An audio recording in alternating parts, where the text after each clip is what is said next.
செலுத்துகிறோம், நன்றி செலுத்துகிறோம். நன்றியோடு நாங்கள் துதிக்கிறோம், துதிக்கிறோம், துதிக்கிறோம், துதிக்கிறோம், துதிக்கிறோம், துதிக்கிறோம். துதிகளின் பாத்திரரே உம்மை நன்றியோடு ஸ்தோத்திரிக்கிறோம். ஸ்தோத்திரம், ஸ்தோத்திரம், ஸ்தோத்திரம்.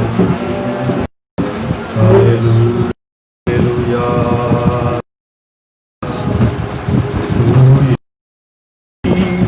தூயவரே உமது புகழ் பாடு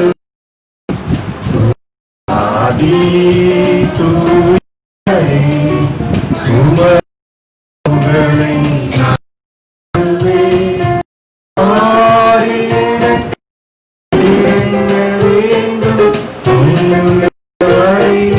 புகழ் பாட வேண்டும்.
Bye.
Yes.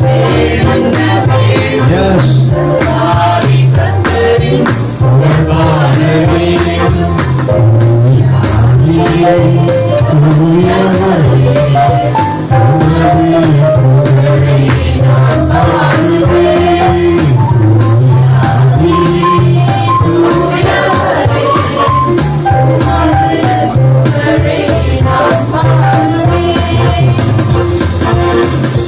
நல்ல கர்த்தாவே, இந்த கால வேலைக்காக உமக்கு நன்றி.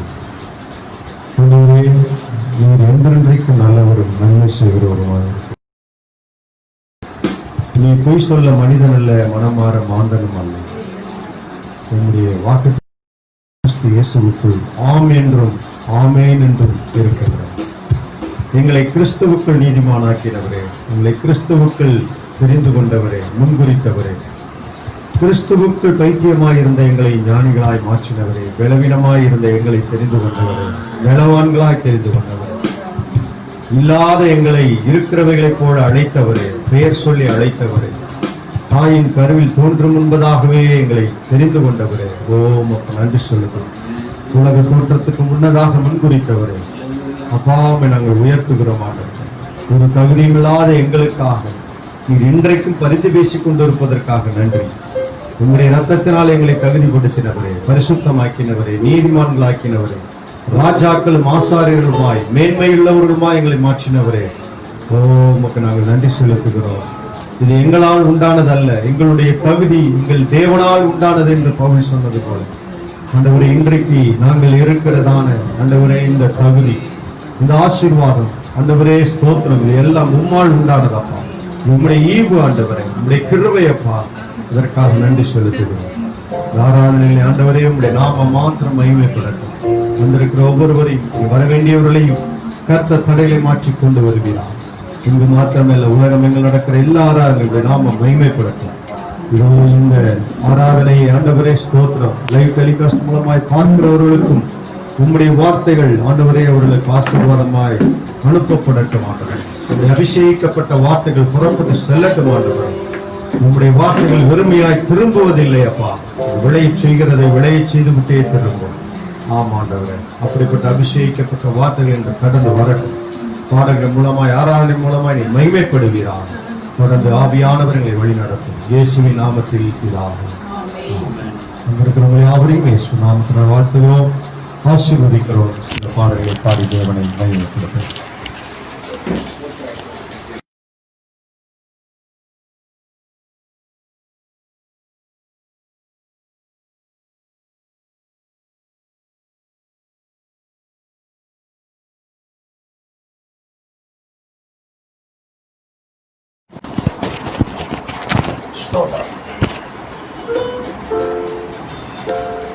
உன்னதமானவரின் உயர் மறைவில் இருக்கிறவன் சர்வ வல்லவரின் நிழலில் தங்குவான். இது பரமசிலாக்கியமே என்ற பாடலை பாடி கர்த்தருடைய நாமத்தை மகிமைப்படுத்துவோம்.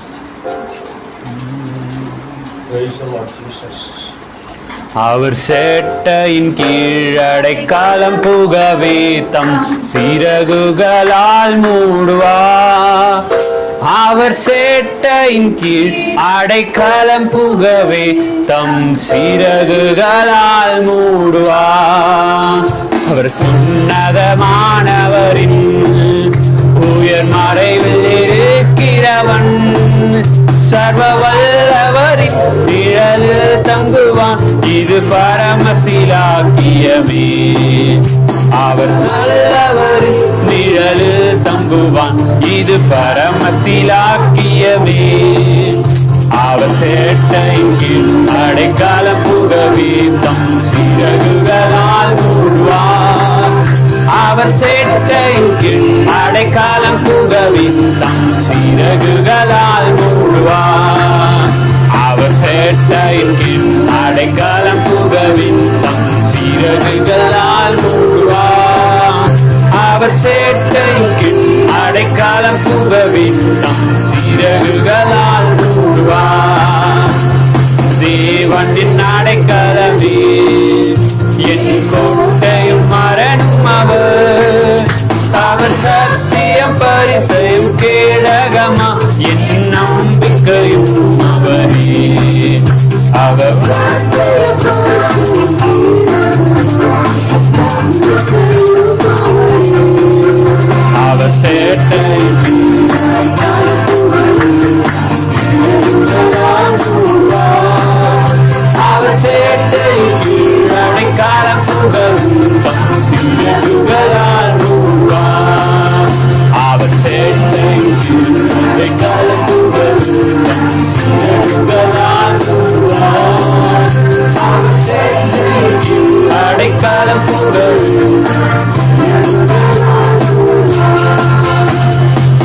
ஆயிரம் பகலில் பறக்கும் அம்பிக்கும் நடமாடுக்குள்ளே நான் பயப்படவே மாட்டேன். நடமாடுக்குள்ளே நான் பயப்படவே மாட்டேன். அவருக்கு சிறகுகளால் அவர் சேட்டை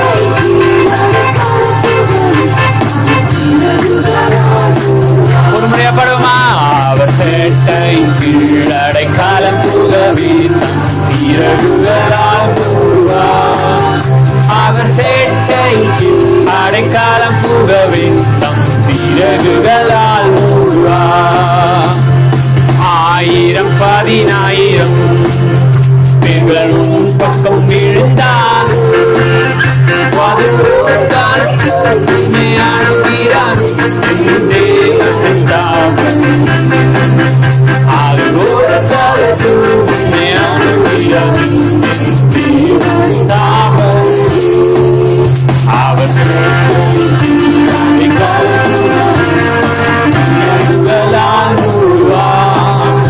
அவர் சேட்டையுக்கு அடைக்காலம் புகவித்தான் சிறகுகளால் அவர் சேட்டைக்கு அடைக்காலம் புகவித்தான் சிறகுகளால் அவர் சேட்டைக்கு அடைக்காலம் புகவித்தான் சிறகுகளால் தேவன் உன் அடைக்கலமே தேவன் உன் அடைக்கலமே ஒரு முள்ளும் என்னை சேர்மோ ஒரு வாதை என்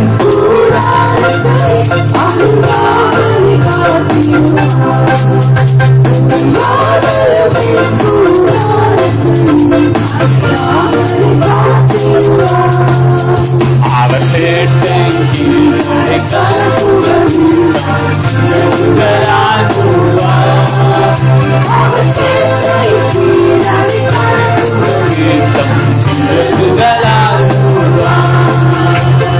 உன் வழிகளில் எல்லாம் உன்னை தூதர்கள் காத்திடுவார். உன் பாதத்தில் இடராதபடி உங்கள் கரங்களில் ஏந்திடுவார். பாதத்தில் இடராதபடி உங்கள் கரங்களில் ஏந்திடுவார். அவர் சேட்டை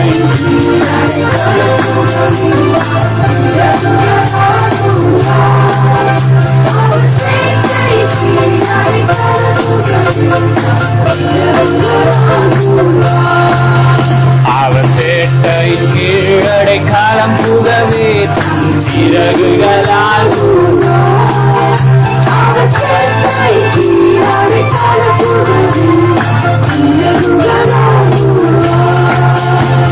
சிங்கத்தின் மேலும் நடந்து வலு சர்பத்தையும் மிதிப்பேன். அவர் நாமத்தை நான் நம்பினதா என்னை விடு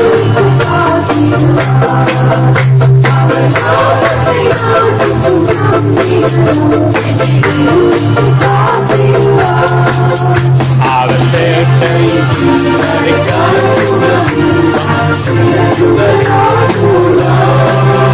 அவர் சேட்டை அடைக்காலம் புகவி ஆபத்திலும் அவரை நான் துகை கூட்டிடும் வேலையிலும் என்னை தப்புவித்தே ரட்சிப்பாரே என் ஆத்துமனையும் ரட்சிப்பாரே என் ஆத்துமனையும் அவர் சேட்டை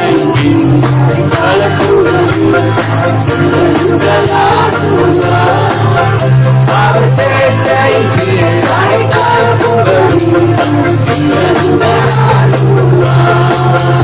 அவர் அவர் சேட்டை கீழ் அடைக்காலம் புகவே சிறகுகளால் அவர் சேட்டை அடைக்காலம் புகவே சிறகுகளால் உன்னதமானவரின்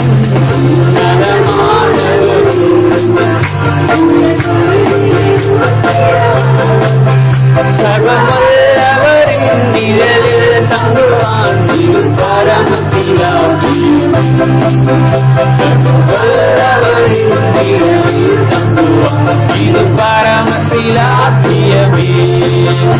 அவர் சேட்டை அடைக்காலம் புகவே சிறகுகளால் அவர் சேட்டை அடைக்காலம் புகவே தம் சிறகுகளால் அவர் சேட்டை அடைக்காலம் புகவே தம் அவர் சேட்டை அடைக்காலம் புகவே தம் சிறகுகளால்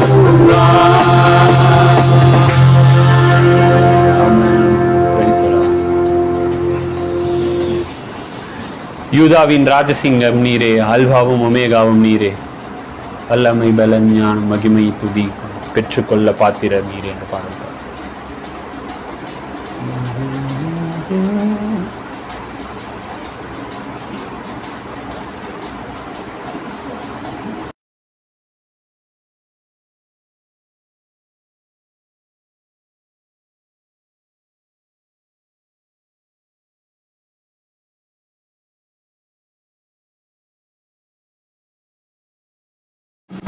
யூதாவின் ராஜசிங்கம் நீரே, அல்பாவும் ஓமேகாவும் நீரே, வல்லமை பல ஞானம் மகிமை துதியை பெற்றுக்கொள்ள பாத்திர நீரே. யூதாவின் ராஜசிங்கம் நீரே, அல்பாவும் ஓமேகாவும் நீரே, வல்லமை பல ஞானம் மகிமை துதியை பெற்றுக்கொள்ள பாத்திர நீரே. சாபமானிரே நீதியாக்கிற, சாபமானிரே சாபம் போக்கிற, சாபமானிரே தீர்த்திர, ஏழையானிரே ஏழ்மை நீக்கிற, பாவமானிரே நீதியாக்கிற, சாபமானிரே சாபம் போக்கிற, சாபமானிரே நோய்கள் தீர்த்திர,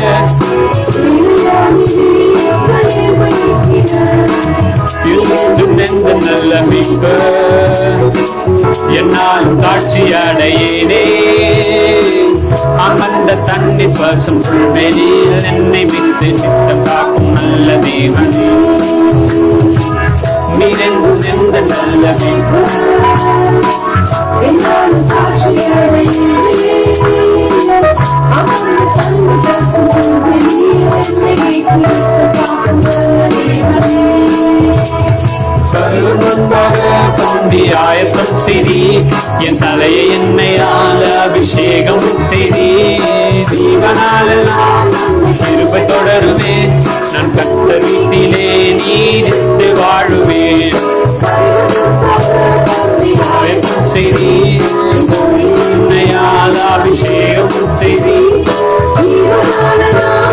கிருபை தொடருமே, என்னாவு உந்தன் நீதிய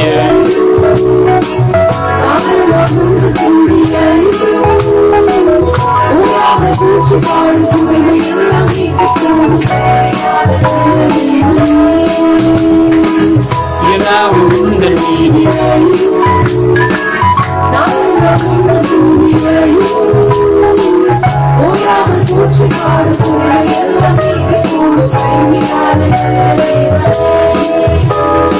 உமது மகிமையின் ஐஸ்வரியத்தின்படி தன் குரல்களெல்லாம் நீரை வாக்கும் தேவனே, யெகோவாயிரே நீர் தன் நெல்சடால் போதுமானவரில் மிகவும் அதிகமானவர். உமது மகிமையின் ஐஸ்வரியத்தின்படி என் குரல்களெல்லாம் நீரை வாக்கும் தேவனே, யெகோவாயிரே நீர் தன் நெல்சடால் போதுமானவரில் மிகவும் அதிகமானவர். யூதாவின் யூதாவின் ராஜசிங்கம் நீரே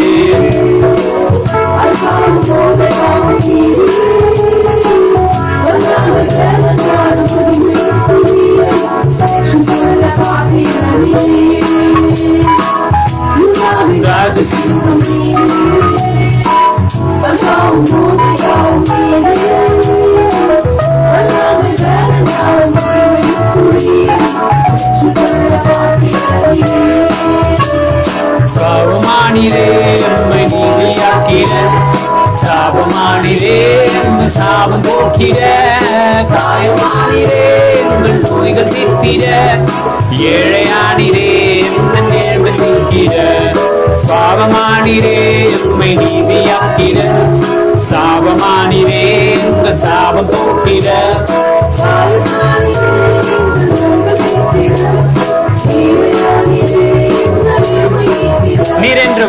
நீரென்றும் எந்த நல்ல மேய்ப்பர் என்னாலும் சாட்சி அடையிலே நம்மந்த தண்ணி பாசும் வெளியில் என்னை மீட்டு நித்தம் காக்கும் நல்ல தெய்வமே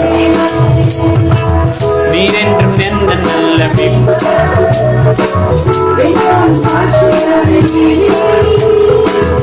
அமர்ந்த தண்ணி பாசும் வெளியில் என்னை வைத்து நித்தம் காக்கும் நல்ல தெய்வமே பந்தி ஆயத்தம் செய்து அபிஷேகம் செய்து தொடருவேன் வீட்டிலே நீடித்து வாழுவேன் பகவர் முன்பாக பந்தி ஆயத்தம் செய்தி என்னையா அபிஷேகம் செய்தி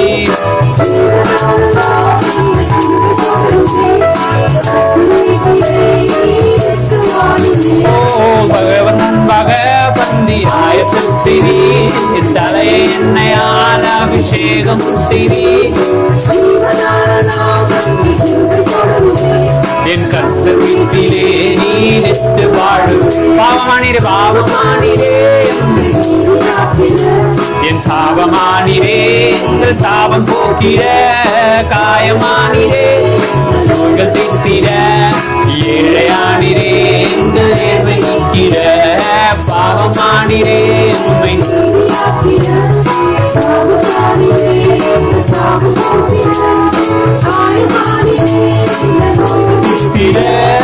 ஏழையானிரே உங்கள் நேர்மை நீக்கிட நீரென்றும் எந்த நல்ல மேய்ப்பர் என்னாலும் சாட்சி அடையேனே அமர்ந்த தண்ணி பாடுவோமா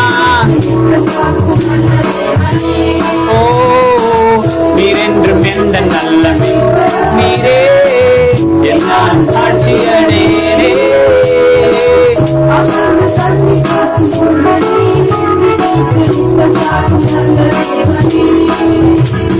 பகவர் முன்பாக பந்தி ஆயத்தம் செய்தி என் தலை என்னையால் அபிஷேகம் செய்தி ஜீவனாலெல்லாம் நன்மை வீட்டிலே நீடித்து வாழுவேன் பகவர் முன்பாக பந்தி ஆயத்தம் செய்தி என் தலை என்னையா அபிஷேகம் செய்தி ஜீவனாலெல்லாம் நன்மை கிருபை தொடருமே நான் கர்த்தர் வீட்டிலே நீடித்து வாழுவேன் தலை என்னையால் அபிஷேகம் செய்தி ஜீவனாலெல்லாம் நன்மை நீடித்து வாழ்வேன். நிச்சயமாக கர்த்தர் என் மேய்ப்பராய் இருக்கிற பொழுது ஜீவனுள்ள நாளெல்லாம் நன்மையும் கிருபையும் தொடரும். அவருடைய வீட்டிலே நீடித்த நாட்களாக நிலைத்திருப்பேன். அவ்வளவு விசுவாசத்தோடு சங்கீதத்தை முடிக்கிறான் பாருங்க. அவருக்கு ஒரு நம்பிக்கை உண்டு, ஒரு விசுவாசம் உண்டு. நான் கர்த்தருடைய வீட்டிலே நீடித்த நாட்களாக நிலைத்திருப்பேன். அதுதான் கிறிஸ்தவர்களுக்குள்ள ஒரு பெரிய நம்பிக்கை. அதற்காகத்தான் நாம் அழைக்கப்பட்டிருக்கிறோம். இந்த நம்பிக்கை மாத்திரம் இல்லாவிட்டால் மரணத்தோடு நம்முடைய வாழ்க்கை முடிந்து விட்டது என்று நினைக்கிறவர்களுக்கு மத்தியிலே மரணத்துக்கு பின்பு ஒரு பெரிய நீடித்த நித்திய வாழ்க்கை உண்டு என்பதை நம்முடைய வேதம் போதிக்கிறது. பிற மதங்கள் அதை 7 ஜென்மம் என்று சொல்லுகிறார். அடுத்த ஜென்மம் என்று சொல்லுகிறார்கள். அடுத்த ஜென்மம் என்று ஒன்று இல்லை. மானிட ஜென்மம் தான் இருக்கிறதுலே அரிதான ஒரு ஜென்மம், விசேஷமான ஒரு ஜென்ம பிறவி. அன்றியும் மனிதன் ஒரு தரம் பிறப்பதும் பின்பு நியாய தீர்ப்பு அடைவதும் அவனுக்கு நியமிக்கப்பட்டிருக்கிறது. ஒரு தரம் மறிப்பதும் பின்பு நியாய தீர்ப்பு அடைவதும். ஆனால் நம்முடைய வேதம் மரணத்தை குறித்து பேசுகிறதல்ல, ஜீவனை குறித்து பேசுகிறது. மரணத்துக்காக உண்டாக்கப்பட்டவன் அல்ல மனிதன். பாவம் செய்தபடியினாலே மரணம் வந்தது. அந்த மரணத்தை ஜெயிக்க இயேசு மரணத்தை ருசி பார்த்தார். ஜீவகாலமெல்லாம் மரண பயத்தினாலே அடிமைகளாக இருந்த நம்மை விடுவிக்கும்படிக்கு அவர் மரணத்தை ருசி பார்த்தார். மரணத்தின் அதிகாரியாகிய பிசாசானவனை தன்னுடைய மரணத்தினாலே ஜெயித்தார். இது ஒரு விந்தையான அன்பு, இது ஒரு விசித்திரமான அன்பு. சண்டை போட்டு ஜெயிப்பார்கள். அவருடைய மரணத்தினாலே இந்த பாவ பிசாசு கொண்டு வந்த மரணத்தை ஜெயித்தார் என்று வேதம் சொல்கிறது. இவருடைய 2ஆம் அதிகாரத்தில் கடைசி பகுதியில் அதைத்தான் சொல்கிறது. மரணத்தின் அதிகாரி பிசாசு, ஜீவனுக்கு அதிபதி இயேசு. நீங்களும் நானும் ஜீவன் உண்டாகும், அது பரிபூர்ணப்பட வந்தேன் என்று சொன்ன இயேசுவை விசுவாசிக்கிறோம், அவரை ஆராதிக்கிறோம், அவரை நம்புகிறோம். அவர் நமக்கு ஜீவனை கொடுக்கிறவர், மரணத்தை நம்மிலிருந்து எடுத்து போட்டவர். மரணத்துக்கு தூண்டுகோலாய் இருக்கிற வியாதிகளை, துக்கங்களை, பாடுகளை எல்லாவற்றையும் சுமந்து தீர்த்த ஒரு நல்ல தேவன் அவர். ஹல்லேலூயா, ஹல்லேலூயா. நன்றி ஆண்டவரே, நன்றி நன்றி நன்றி நன்றி நன்றி நன்றி நன்றி. உமக்கு நன்றி அப்பா. ஜீவன் சுகம் பலன் யாவும் தந்து ஜீவிய பாதையில் நடத்தினாரே. ஜீவன் சுகம் பலன் யாவும் தந்து ஜீவிய பாதையில் நடத்தி. சொல்லுமா மறுபடியுமா? ஜீவன் சுகம் பலன் யாவும் தந்து ஜீவிய பாதையில் நடத்தினாரே.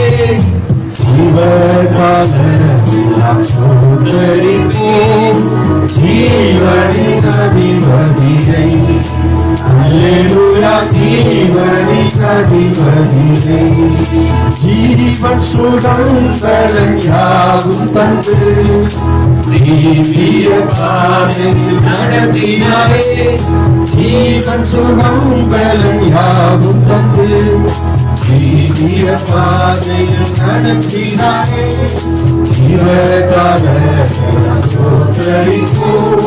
ஜீவனின் அதிபதியை, அல்லேலூயா, ஜீவனின் அதிபதியை.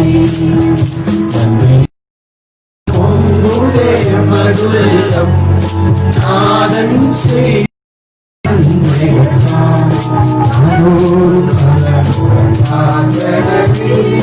நன்றியாம் ஸ்தோத்தரிப்போம். ஸ்தோத்திர பலிகள் தினம் செலுத்தி இயேசுவை வாழ்த்திடுவோம். ஸ்தோத்திர பலிகள் தினம் செலுத்தி இயேசுவை வாழ்த்திடுவோம். ஸ்தோத்திர இயேசுவையே நேத்திரமாய் துதிப்போம். அல்லேலூயா, நேத்திரமாய் துதிப்போம். நன்றி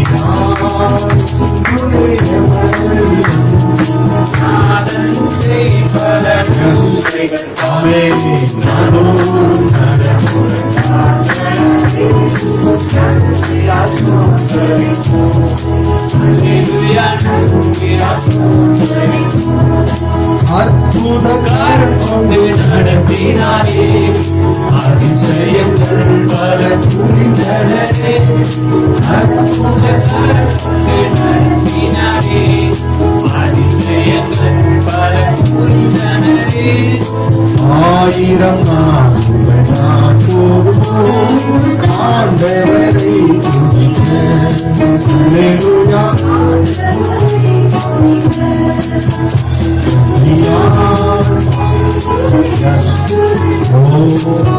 அவர் செய்த நன்மைகளை நாம் நினைத்து பார்ப்போம். Hallelujah. Amen, amen, hallelujah. Hallelujah, hallelujah,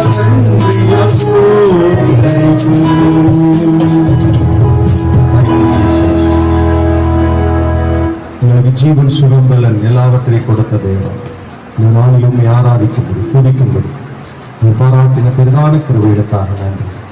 தொடர்ந்து ஆண்டவரே இந்த வார்த்தைகளுக்காக நாங்கள் காத்திருக்கிறோம். நீர் பேசும் நாங்கள் கேட்கிறோம். இயேசுவின் நாமத்தில் கூடாது. அல்லேலூயா, அல்லேலூயா. கர்த்தருக்கு ஸ்தோத்திரம். சில அறிவிப்புகள் மாத்திரம், பிறந்த நாள் அறிவிப்புகள்.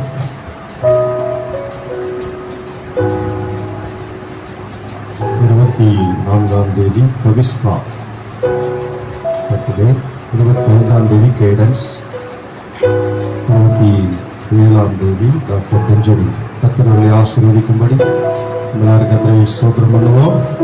ஸ்தோத்திரம், ஸ்தோத்திரம். ஆண்டவரே, பவிஸ்காவுக்காக, கேடன்ஸ்க்காக, பெஞ்சிக்காக நாங்கள் சுபிக்கிறோம். கர்த்தரை ஆசீர்வதிங்க. இந்த புதிய வருஷத்திலே தேவையில்லை சொந்தீங்க. நல்ல ஜீவன் சுகம்பலனை கட்டளையிடுங்க. ஆசீர்வாதமாய் நடத்தும் இயேசுவின் நாமத்தில் பிதாவே. ஹல்லேலூயா, ஹல்லேலூயா. கர்த்தருக்கு ஸ்தோத்திரம். நாம் தேவ செய்திக்கு நேராய் கடந்து செல்வோம். 91ஆம் சங்கீதத்திலிருந்து நாம் சில காரியங்களை படித்து வருகிறோம். அதிலே முதல் வசனம் தாவீது சாலமோனை பார்த்து சொல்லுவதாக, 2வது வசனம் சாலமோன் தாவீதுக்கு பிரதியுத்தரம் சொல்வதாகவும் நாம் அறிந்து கொண்டோம்.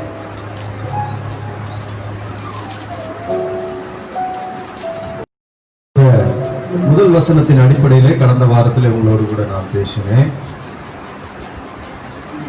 இன்றைக்கு 2வது வசனத்தை அடிப்படையாக வைத்து தாவீதை பார்த்து சாலமோன் சொல்லுகிறான், நான் கர்த்தரை நோக்கி, நீர் என் அடைக்கலம், என் கோட்டை, என் தேவன், நான் நம்பியிருக்கிறவர் என்று சொல்லுவேன்.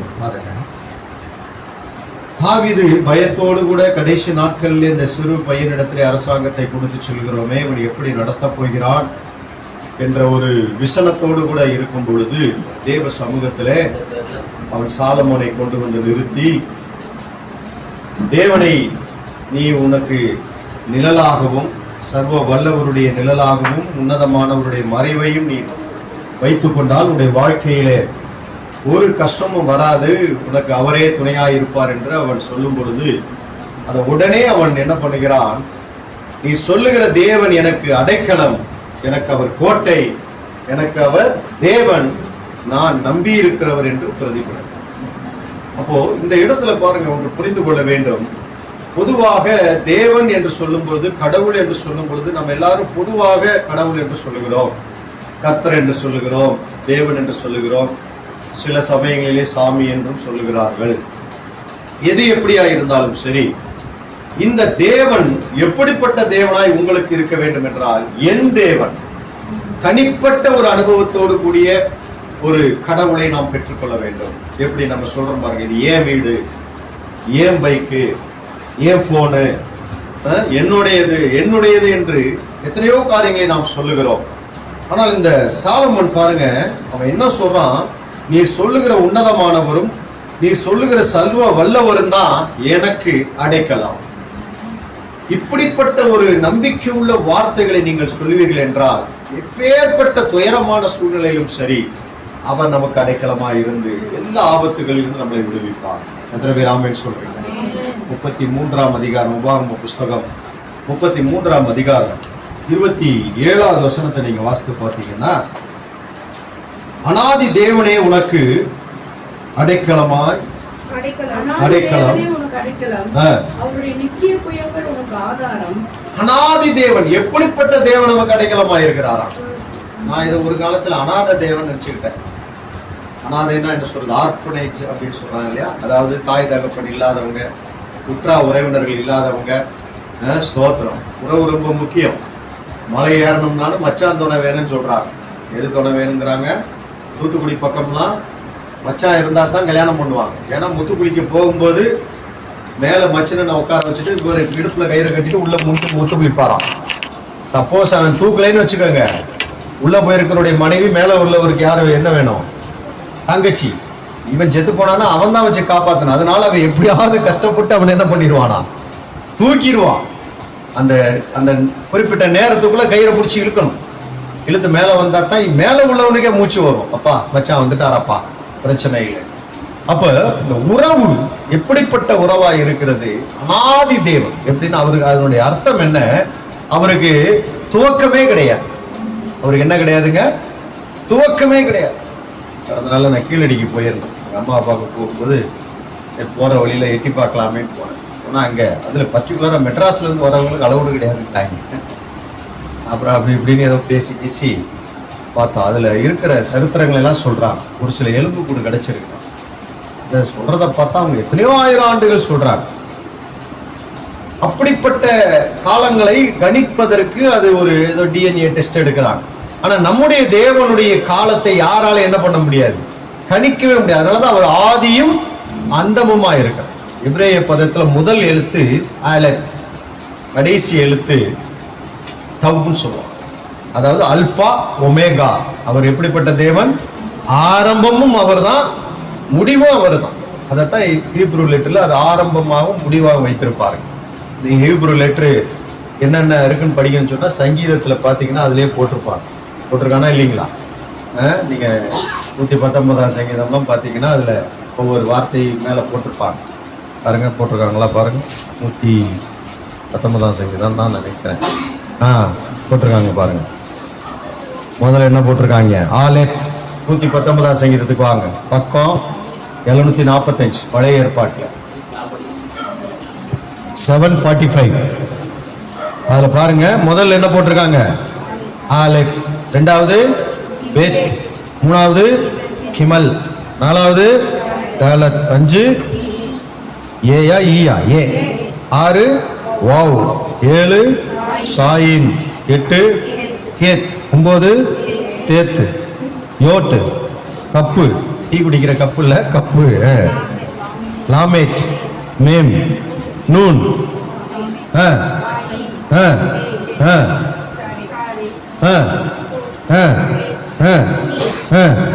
என்னது?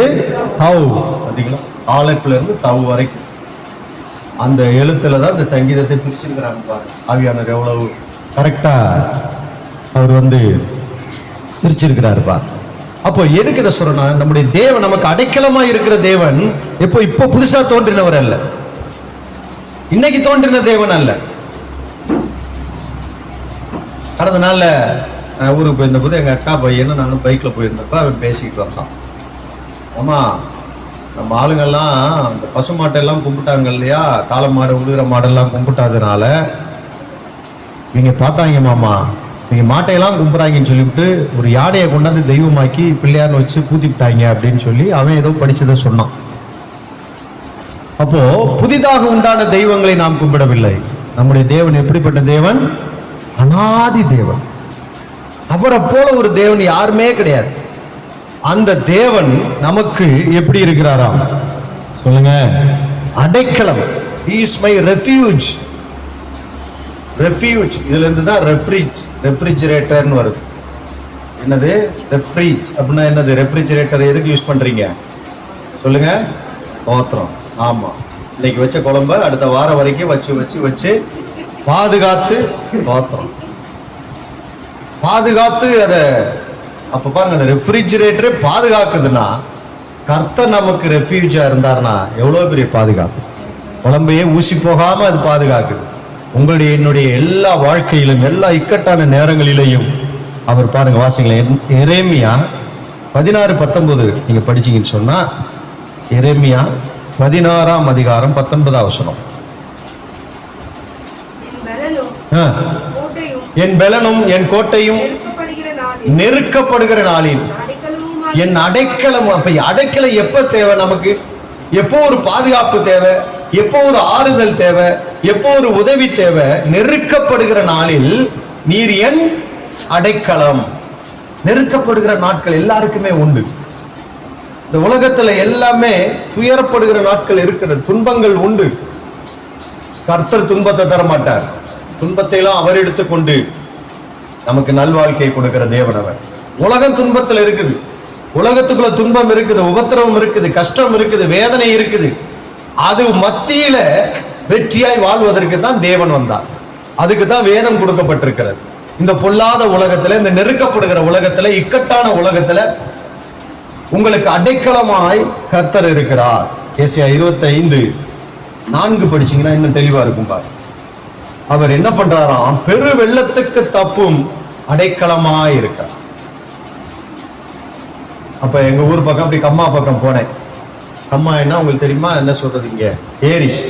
ஏரி உங்களுக்கு கண்மாய்ப்போம். ஏரினா வேற, கண்மாய்னா வேற, குளம்னா வேற, குட்டைனா வேற. ஒவ்வொன்றுக்கும் ஒவ்வொரு அர்த்தம் இருக்கு. தோத்திரம். அப்போ தமிழ்ல பாருங்க, அண்ணிம்பாங்க. அண்ணன் ஒய்ஃப் என்ன சொல்லுவாங்க? அண்ணிம்பாங்க. அண்ணினா என்ன தெரியுமா? அன்னை நீ, அம்மாவுக்கு அடுத்த அன்னை நீ, அப்படிலாம் சொல்லுவாங்க. அது போல குளம்னா வேற, குட்டைனா வேற, கண்மாய்னா வேற, ஏரினா வேற. அப்ப அந்த கண்மாய் பக்கம் போகும்போது மயில் எல்லாம் நிறையா இருந்துச்சு, சூப்பரா இருந்துச்சு மயில் எல்லாம். அப்போ என்ன சொல்றாரு? பெரு வெள்ளத்துக்கு. அப்ப அதுல வந்து ஒரு மதகு போட்டிருப்பாங்க. அப்ப அங்க அடைக்கப்பட்ட தண்ணீரை முறைப்படுத்தி பாதுகாக்கப்பட்டு வயலுக்குள்ள கொஞ்சமா திறந்து விடுவாங்க. வாய்க்கால் வழியா போய் ஒவ்வொரு வயலுக்கா பாயும். அதான் அடைக்கப்படுகிறது. இப்ப இங்க என்ன சொல்றாரு ஏசாயா?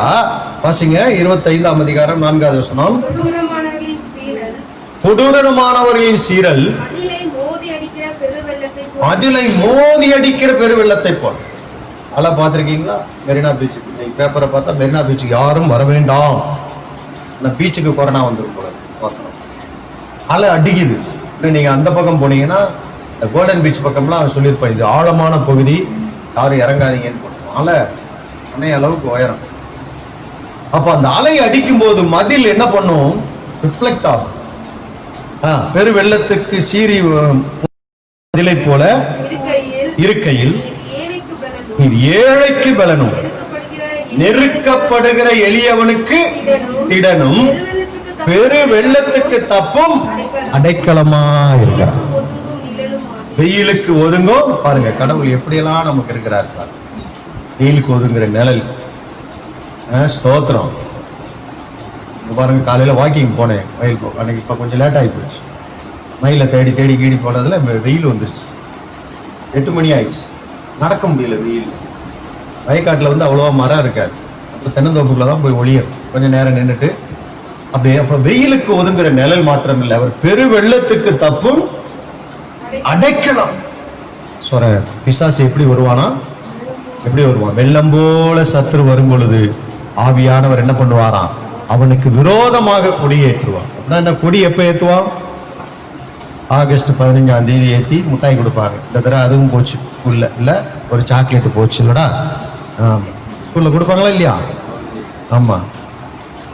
கொரோனானால எங்க ஊர்ல சொன்னார் எங்க மாமா ஒருத்தர், ராஜாஜின்னு ஒருத்தர், ஜோக்லாம் சத்தியா அவருக்கு காது கேட்காது. அதனால அவரு நமக்கு காது கேட்காத மாதிரி சத்தமா பேசுவார். 110 வருஷமா நடந்த பாஸ்கா விழா இன்னைக்கு நடக்க விடா அந்த வருஷம் அப்படின்ற. கொரோனானால ஒரு சாக்லேட் போயிடுச்சு. ஆகஸ்ட் 15 கொடியேற்றுவோம், ரிபப்ளிக் டேல கொடியேற்றுறோம். அன்னைக்கு நம்ம இந்தியாவுக்கு என்ன கிடைச்சது? ஒரு வெற்றி. அப்ப வெள்ளம் போல சத்துரு வரும் பொழுது ஆவியானவர் கொடியேற்றுவார்னா என்ன? அந்த சத்துரு கடிச்சு அவனை ஜெயிச்சு நமக்கு பதிலாக அவர் என்ன பண்றார்? கொடியேற்றுகிறார். அப்ப வெள்ளம் என்றாலே பிசாசுக்கு, பிசாசின் கிரியைகள் உங்கள் வாழ்க்கையில வெள்ளம் போல வரும், பெருவெள்ளம் போல. ஆண்டவரே சொன்னார் பாருங்க, பெருவெள்ளம் வரும், பெருமழை பொழிந்து அந்த வீடு என்ன பண்ணாது? அசைக்கப்படாது. காரணம், அது கண்மலையின் மேல் கட்டப்பட்ட வீடு. பெருமழை வராதுன்னு சொல்லல, பெருவெள்ளம் வராதுன்னு சொல்லல, வரும் வரும். வாய்க்காதுன்னு சொல்லு, ஆயுதம் உருவாக்காதுன்னு சொல்லு, ஆயுதம் வாய்க்காது. அப்ப இந்த உலகத்துல இருக்கிற பிசாசு நம்முடைய வாழ்க்கையை அழிப்பதற்கு எத்தனையோ விதத்துல போராடிக்கிட்டு இருக்கான். அரசாங்கங்களுக்கு விரோதமாய் அரசாங்கங்கள், நாட்டுக்கு விரோதமாய் நாடு. ஸ்தோத்திரம். இப்படிப்பட்ட காரியங்களிலே அவன் தீவிரமாய் செயல்படும் பொழுது நம்முடைய ஆண்டவர் என்ன பண்றாராம்? பெரு வெள்ளத்துக்கு தப்பும் அடைக்கலமாய். கர்த்தருக்கு ஸ்தோத்திரம் உண்டாவதா. 9ஆம் சங்கீதம் 9ஆம் வசனம், சில வசனங்களை வாசிப்போம்.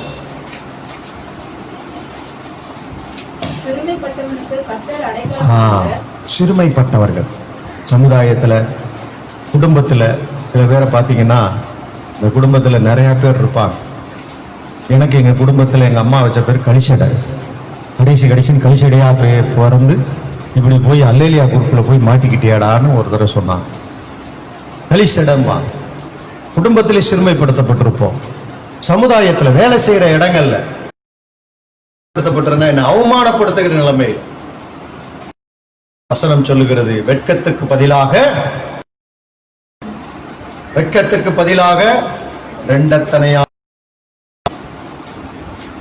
எந்த இடத்துல வெட்கப்பட்டீங்களோ அதே இடத்துல உங்களை உயர்த்துகிற தேவன் நம்முடைய தேவனாயிருக்கிறார். அல்லேலூயா.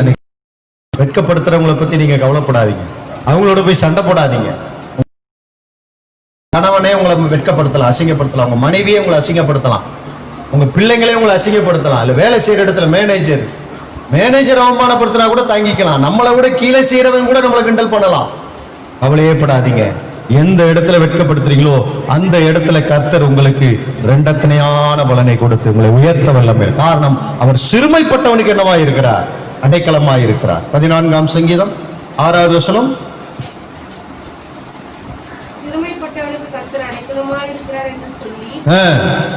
சரி, 37ஆம் சங்கீதம் 9வது வசனம். சில வசனங்களை வாசிப்போம்.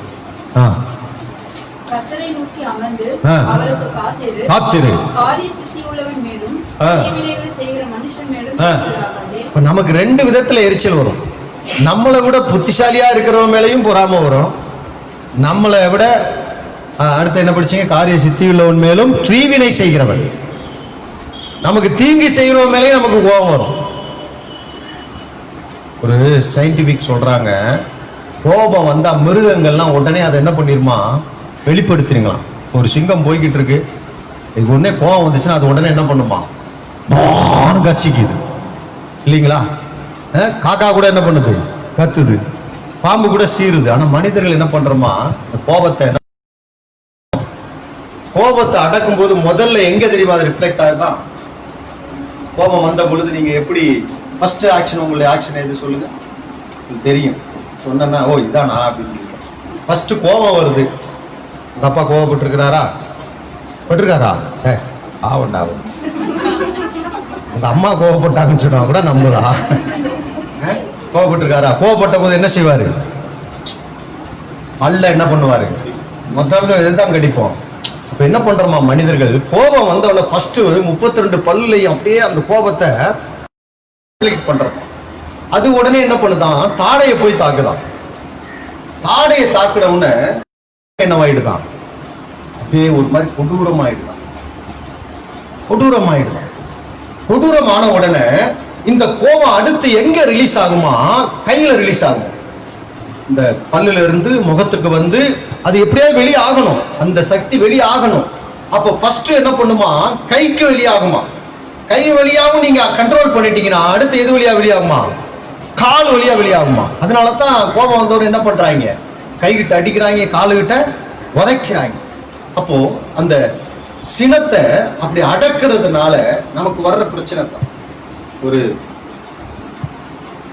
டாக்டர்கிட்ட வந்து ஒரு ஆன்மீக பெரியவர்கிட்ட ஸ்டூடெண்ட்ஸ்லாம் கற்றுக்கிட்டு இருந்தாங்களாம். அப்போ அவர் வந்து சொர்க்கத்தை பற்றி நரகத்தை பற்றியும் விளக்கி சொல்லிக்கிட்டு இருந்தாராம். அப்போ ஒருத்தனை கடைசி நாளில் ப்ராக்டிஸ் நீங்கள் கற்றுக்கிட்டது சொல்லணும் இல்லைங்களா? ஒருத்தனை கூப்பிட்டு நீ வந்து விளக்கி சொல்லுப்பா, சொர்க்கம்னா என்ன நரகம்னா என்னன்னு சொல்லுப்பான்னாராம். உடனே அவன் சொர்க்கத்தை பற்றி பேசிக்கிட்டே இருந்தாராம். ஏப்பா, சொர்க்கத்தை பற்றி பேசும் பொழுது உன்னுடைய பேச்சிலேயே அந்த சொர்க்கத்தை என்ன பண்ணணும்? அப்படியே எலாபரேட் பண்ணணும்.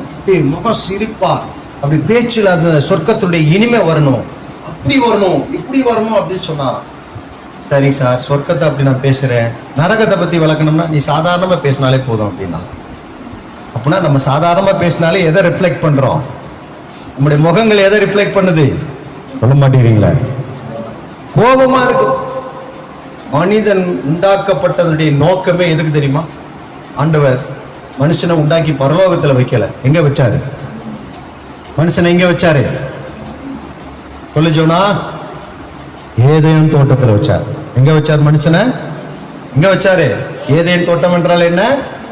மகிழ்ச்சியான இடம். Happiest place in the world. உலகத்திலேயே ஒரு சந்தோஷமான இடத்துல வச்சாருங்க. ஆனா இன்னைக்கு மனுஷன் எப்ப பார்த்தாலும் என்ன பண்றான்? ஏதோ பறி கொடுத்த மாதிரியே உட்காந்துக்கிட்டு இருக்கான். சோத்திரம். ஒரு பொண்ணு 95 மார்க் வாங்கிட்டு அழுதுகிட்டு இருந்துச்சான். வாத்தியார்கிட்ட, ஏமா அழுகிற? 5 மார்க் போச்சு சார். இன்னொருத்தன் சிரிச்சுக்கிட்டு இருந்தாங்க. என்னடா சார், அந்த 5 மார்க் எனக்கு வந்துச்சு சார். 5 மார்க் ஃபெயில் ஆயிடுச்சு. ஏன்டா அதுக்கு சிரிக்கிற? இது எப்படி வந்துச்சுன்னு எனக்கு தெரியல சார் அப்படின்னா.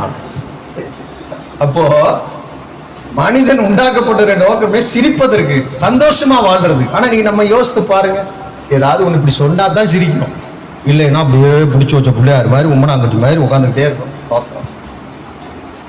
உண்மையானவர்களே, இங்க என்ன சொல்லுது வசனம்? நம்மளை விட புத்திசாலியா இருக்கிறவன் மேலேயும் எரிச்சல் படக்கூடாது, நமக்கு தீங்கு செய்யறவன் மேலே எரிச்சல் படக்கூடாது. பண்ணிட்டு கர்த்தரை நோக்கி அமர்ந்துரு, கோபத்தை நெகிழ்ந்து உக்கிரத்தை விட்டு விடு.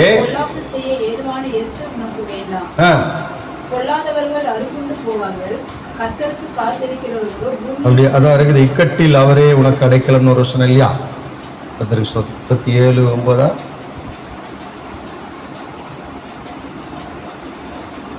31:9. ஸ்தோத்திரம். சரி, இக்கட்டில் அவரே உனக்கு அடைக்கலமா இருக்கிறார் என்று ஒரு வசனம் சொல்லுகிறது. நீங்க படிச்சு பாருங்க. இன்னொரு வசனம் படிச்சு பாருங்க.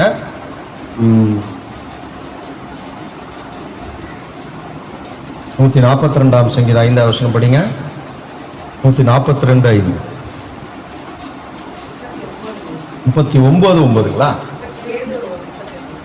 37:39. சாரி, வேற 9 சொல்லு. 37:39 படிங்க.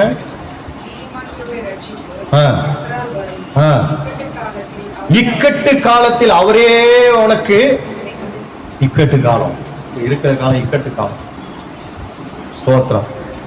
பிள்ளைங்க மதுரையில் நான் போயிருந்தப்பதான் அதுக்கு முத நாள் தான் ஒரு பொண்ணு செத்துருக்கு. போன வருஷம் நீட்டை எழுதி ஃபெயில் ஆகி 1 வருஷம் நீட்டுக்காகவே தயாராகிட்டு வந்து பரீட்சைக்கு முத நாள் என்ன பண்ணிருச்சு? பயம். பயம். ஏன்னா அப்பா அம்மா அங்கே எதிர்பார்க்கிற மாதிரி நம்ம பாஸ் பண்ணிடுவோமா, முடியாதா? எனக்கு சந்தோஷமான ஒரு செய்தி வந்துச்சு. பீலா நீட்டுக்கு போயிட்டா போன வாரம். சந்தோஷப்பட்டேன். தோத்திரம். எந்த வித டென்ஷனும் இல்லாமல், ப்ரிப்பரேஷன் இல்லாமல் ஜம்முன்னு போய் எக்ஸாம் என்ன பண்ணிட்டு வந்துச்சு. நம்முடைய அந்த என்ன சொல்றது, பெற்றோருடைய எதிர்பார்ப்புனால பிள்ளைங்க என்ன பண்ணுதுங்க? பயப்படுது. இன்னொரு மெசேஜ் வந்துச்சு. ஒரு பையனை அவங்க அப்பா அம்மா டாக்டருக்குன்னே படிக்க வச்சு கொண்டு வந்திருக்கிறாங்க. ஆனால் கொஞ்ச நாளாக ஒரு மாதிரியா இருந்திருக்கிறான். அப்பா கூப்பிட்டு, என்னப்பான்னு விசாரிச்சா, எனக்கு நீட்டு படிக்க இஷ்டம் இல்லைப்பா, எனக்கு தாவரவியல் நுண்ணறிவியல் படிக்கணும்னு ஆசை. உடனே அவங்க அப்பா அம்மா என்ன பண்ணிட்டாங்களாம், படிச்சு பாஸ் கட்டின பணம் போனாலும் பரவாயில்லன்ட்டு அவனை மாத்திட்டான். இப்போ காரணம் பாருங்க, ஏதோ ஒரு இக்கட்டுக்குள்ள நம்மளே நம்ம பிள்ளைகளை தள்ளுறோம். எங்க ஏஞ்சல கூட நாங்கள் டாக்டர் சொல்லிட்டே வந்தோம். அது காலத்துல தான் நீட்டை கொண்டு வந்தாங்க. நீட்டில் போன உடனே அது என்ன பண்ணிச்சு, எனக்கு அதெல்லாம் விட்டுருங்க அப்படின்னு.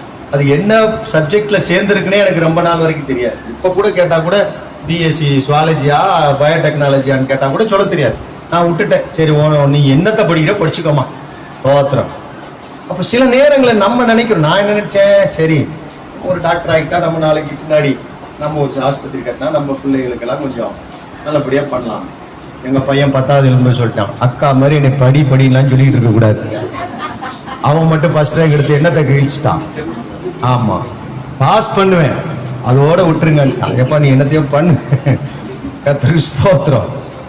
நான் கூட யோசிச்சுக்கிட்டே இருந்தேன். பாருங்க, அரசாங்கம் அவனை எல்லாரையும் ஆல் பாஸ் போட்டு விட்டாங்க. கர்த்தருக்கு ஸ்தோத்திரம் தான். எதுக்கு சொல்றேன், இக்கட்டு நேரத்துல கர்த்தரை நமக்கு என்னவா இருக்கிறார். 142 சங்கீதம் 5வது வசனம் படிங்க. உம்மை நோக்கி கூப்பிடுகிறேன், நீரே என் அடைக்கலம். அதுலா அவர்தான் நம்முடைய பங்கு. நீங்க கூப்பிடணும், என் அடைக்கலமே வாங்க. எபிரேயர் நிருபம் எழுதும் போது சொல்றாரு, அழகா சொல்றாரு பாருங்க. எபிரேயர் நிருபம் 6ஆம் அதிகாரம் 18வது வசனம். எபிரேயர் நிருபம் 6ஆம் அதிகாரம் 18வது வசனம். நமக்கு முன் வைக்கப்பட்ட நம்பிக்கையை பற்றி கொள்ளும்படி அடைக்கலமாய் ஓடி வந்த நமக்கு 2 மாறாத விசேஷங்களினால் நிறைந்த ஆறுதல் உண்டாகும்படி எவ்வளவேனும் பொய்யுரையாத தேவன் அப்படி செய்தார். பார்த்தீங்களா, நமக்கு அடைக்கலமாய் ஓடி வந்ததே நமக்கு 2 மாறாத விசேஷங்களை வச்சுட்டார். யாரெல்லாம் அடைக்கலமா ஓடி வர்றீங்களோ அவங்களுக்கு நம்முடைய தேவனுடைய பேர் பொய்யுரையாத தேவன். எல்லாரும் சொல்லுங்க, பொய்யுரையாத தேவன். அல்லேலூயா. பாருங்க, ஒரே ஒரு சாம்பிள் மட்டும் சொல்லிட்டு நான் அடுத்த சப்ஜெக்ட்க்கு போறேன். ரூத் 2ஆம் அதிகாரம் 12வது வசனத்துல போவாஸ் ரூத்தை பார்த்து சொல்றான். என்ன சொல்றாரு தெரியுமா? போவாஸ் இயேசுவுக்கு முன்னடையாளமாக சொல்லப்படுகிறது. ரூத் மணவாட்டி ஆகிய சபைக்கு அடையாளமாய் சொல்லப்படுகிறது. அங்கே அவன் சொல்கிறான் பாருங்க, அதற்கு போவாஸ் பிரதியுத்தரமாக, உன் புருஷன் மரணம் அடைந்த பின்பு நீ உன் மாமியாருக்காக செய்ததும், நீ உன் தகப்பனையும் உன் தாயையும் உன் ஜென்ம தேசத்தையும் விட்டு முன்னே நீ அறியாத ஜனங்களிடத்தில் வந்ததும் எல்லாம் எனக்கு விவரமாய் தெரிவிக்கப்பட்டது. உங்களை குறித்து யாரு உங்களை சொல்றாங்களோ இல்லையோ கர்த்தருக்கு எல்லாம் தெரியும். சொல்றாரு, உன் செய்கைக்கு தக்க பலனை கர்த்தர் உனக்கு கட்டளையிடுவாராக. இஸ்ரவேலின் தேவனாகிய கர்த்தருடைய செட்டைகளின் கீழ் அடைக்கலமாய் வந்த உனக்கு அவராலே நிறைவான பலன் கிடைப்பதாக என்றார். அவரை அடைக்கலமாய் நம்பி வந்தவர்களுக்கு என்ன கிடைக்கும்? இந்த ரூத் மோவாபிய ஸ்திரீ. வேதத்தின்படி நியாயப்பிரமாணத்தின்படி மோவாபிய ஸ்திரீகள் 10 தலைமுறை ஆனாலும் எங்க வரக்கூடாது, தேவ சபைக்குள்ள வர முடியாது, தேவ ஜனங்களோடு சம்பந்தம் கலக்க முடியாது. ஆனா இந்த மகள் இயேசுவுக்கு முன்னடையாளமாகிய போவாசை திருமணம் செய்ய போகிற காரியம் பின்னாடி நம்ம படிக்கிறோம். அதனுடைய அர்த்தம் என்ன? இவன் சொல்றான், நீ தகுதி இல்லாதவதான், நீ தேவ சமூகத்துக்கு புறம்பானவதான், 10 தலைமுறைக்கு உட்பட முடியாத ஒரு சபிக்கப்பட்ட சந்ததியிலே பிறந்தவள் தான். ஆனால் நீ அடைக்கலமாய் ஒருத்தரை நம்பி வந்துட்ட, அந்த தேவனால உனக்கு என்ன கிடைக்கும்? நிறைவான பலன். நான் சொல்றேன், நீங்க கர்த்தர் அடைக்கலமா வச்சுட்டீங்கன்னா உங்களுக்கு கொஞ்சம் பலன் அல்ல, எல்லாரும் சொல்லுங்க, நிறைவான பலன். நிறைவான பலன். ஒருவேளை இந்த 4-5 மாதங்கள் உங்களுக்கு வருமானம் குறைஞ்சிருக்கலாம், 4-5 மாதங்கள் உங்க குடும்பத்துல பல செலவுகள் வந்திருக்கலாம், கடன் வாங்கி இருக்கலாம், நெருக்கடிகளை சந்தித்திருக்கலாம், இக்கட்டா இருந்திருக்கலாம். நான் சொல்றேன், அடைக்கலமாய் ஓடி வந்த உங்களுக்கு அவரால் நிறைவான பலன் உண்டு. அல்லேலூயா. 2வது சாலமோன் சொல்றான், அவர் என் கோட்டை. அடைக்கலம் மாத்திரமல்ல, அவர் என் கோட்டை. அடைக்கலம், ரெஃப்யூஜ். கோட்டை என்றால் போர்ட் என்று சொல்றாங்க. கோட்டைக்கு என்னைக்காவது போயிருக்கீங்களா? ஏதாவது கோட்டையை பார்த்துருக்கீங்களா? ஸ்கூல்ல படிக்கும் போதெல்லாம் சில கோட்டைகள் எல்லாம் கூட்டிக் கொண்டு காமிப்பாங்க. எங்க ஏரியா பக்கம் சிவகங்கை கோட்டைன்னு ஒன்று இருக்குது, திருமயங்கோட்டைன்னு ஒன்று இருக்குது. இந்த பக்கம் செஞ்சி கோட்டையா? செஞ்சி கோட்டை பார்த்துருக்கீங்களா? அது கூட இடிஞ்சு கிடக்குது. அப்போ கோட்டை எப்பவுமே உயரமான இடத்துல தான் கட்டுவாங்க, ஏன்னா சீக்கிரத்தில் எதிரிகள் வரக்கூடாது. வேலூர் கோட்டையை போய் பாருங்க, சூப்பராக இருக்கும். வேலூர் கோட்டை பார்த்தீங்கன்னா நல்லா அகழி, சுற்றி அகழி இருக்கும், அகழியில் முதலையெல்லாம் இருக்கும். ஏன்னா எதிரி நாட்டு படைவீரர்கள் வரும்போது அதை தாண்டி தான் வரணும். அதுக்கு மேலே சுவர் பார்த்தீங்கன்னா, முதல் சுவர், அடுத்து உள்ள ஒரு சுவர், அதுக்கப்புறம் ஒரு சுவர், இப்படி அடுக்கடுக்கா இருக்கும். நாங்கள் ஜான்சி கோட்டையை போய் பார்த்துட்டு வந்தோம், சூப்பராக கட்டியிருக்கிறாங்க. ஜான்சி ராணி அப்படின்னு ஒரு நம்ம வரலாறு படிச்சிருக்கோம் பார்த்தீங்களா, அந்த கோட்டையை போய் பார்த்துட்டு வந்தோம். அட்டகாசமாக கட்டியிருக்கிறாங்க. அந்த கோட்டையிலிருந்து பார்த்தா ஊரே தெரியுது. அப்போ எப்பொழுதுமே கோட்டை என்பது உயர்ந்த ஸ்தலத்தில் இருக்கும். தாவீது சீயோன் கோட்டையை பிடிக்கிறதுக்கு முன்னாடி அதுக்கு எபூசியருடைய கோட்டை என்று பெயர். அப்ப தாவீது புறப்பட்டு வரும்பொழுது அங்கிருந்து செய்தி சொல்றாங்க, எங்க ஊர்ல இருக்கிற நொண்டிகளே உன்னை தோக்கடிச்சிருவாங்கடா. அப்படின்னா எபூசியர்கள் அவ்வளவு பலம் வாய்ந்தவர்கள். அந்த கோட்டையை பிடிக்கிறதுக்கு தாவீது யோவாப்பு மூலமா அனுப்புறான். போய் கோட்டையை பிடிச்சிட்டாங்க.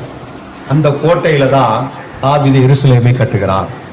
எருசலேம் மதில்கள் நிறைந்த ஒரு பட்டணம், 7 மலைகள் இதை சுற்றி இருக்குமா.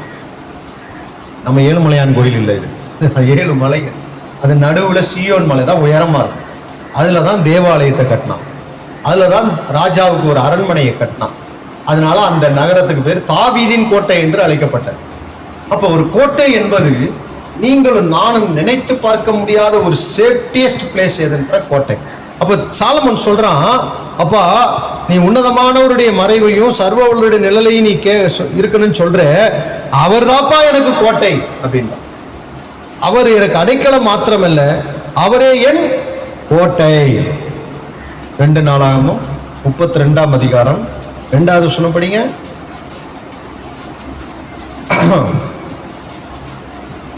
2 நாளாகமும் 32:2.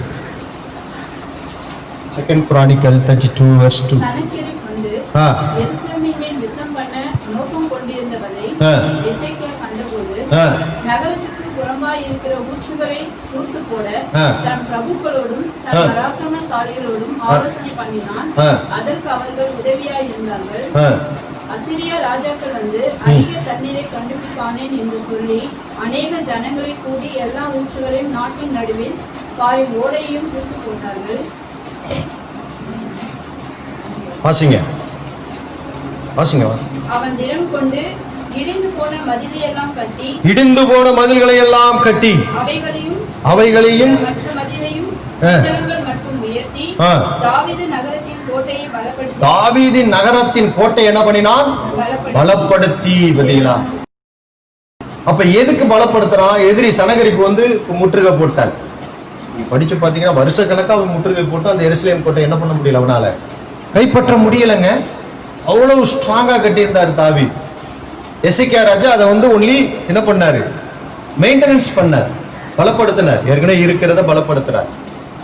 அப்போ கோட்டை என்பது சேஃப்டியஸ்ட் பிளேஸ்.